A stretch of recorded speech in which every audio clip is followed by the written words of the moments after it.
It's a quick little tutorial on how to insert big files that into WordPress that are bigger than the allowable upload limit.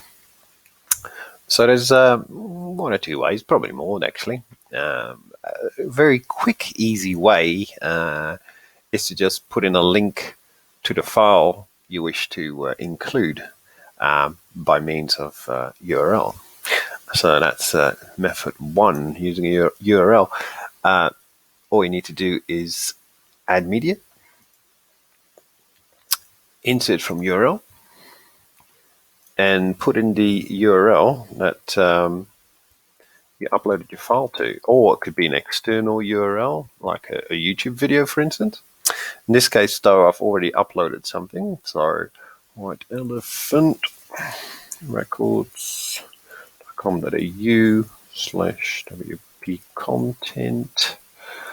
And I made a audio folder, and I put in a test file.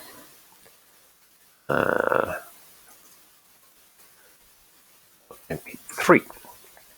I think that's correct. White elephant records. If it is correct, it should. You can tell here, it's actually checking the file, and it comes up with a little player, so you already know you got a valid link, which is helpful. And you hit the insert into post button, and presto, you now have a link to a file that's too big for WordPress to upload, working within WordPress. So that was a nice, easy way of doing that.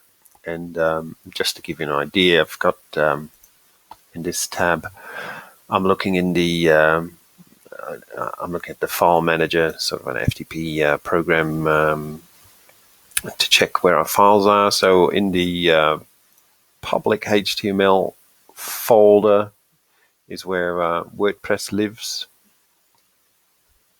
If it catches up with me, yep.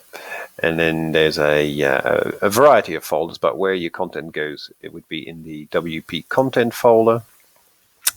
Normally, if you upload stuff through WordPress, it would go into the uploads folder, followed by current year, current month,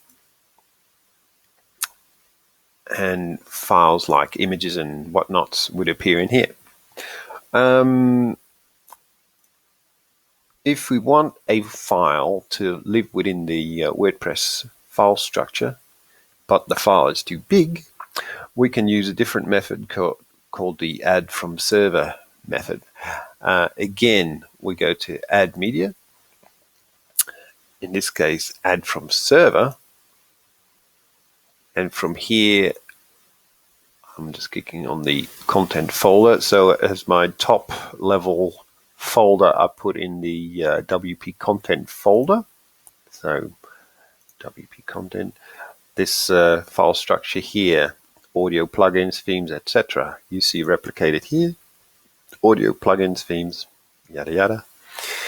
We browse to our file that we've uploaded. Now this file can be anywhere really. I generally tend to put them in a separate folder.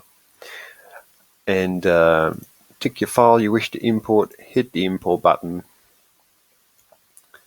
And at this stage, it's importing it into the media library, and it will say that it has been added to the media library. Done. From here on in, you should be able to click Insert Media and browse to this particular file, which now lives in your media library. But I find it sometimes has a bit of an issue in terms of updating it. So I just close it and then go back in and then go into Insert Media. And again, for some reason, it's not showing it. That can happen. I'll just use these tags to just browse through the audio files, and bang, it is there.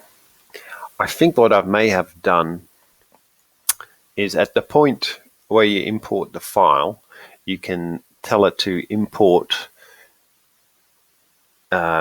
using the the timestamp sort of that was on the file. So this could be like, if it happens to live on your computer since 2010 or whatever, 2010 would be the number that gets used, and therefore will sit further down in the file structure. Or you can use like a current time, and then it should pop up straight away. So I think that's what I've done. I'm not quite sure. But anyway, sometimes you just need to hunt for it, and just by using your audio tag here, it makes it a bit easier to find it. So also having it within the WordPress structure here gives you some access to additional options to add an artist name, album caption, description, that sort of thing, or even add a image file to the MP3 file. So from there we insert it into the post, and presto, we've got 2 working links now to this audio file. One internal, one internal, the bottom one, the method 2, it sits within the internal file structure of WordPress. The other one lives outside the normal WordPress structure, which both perfectly valid methods of doing things.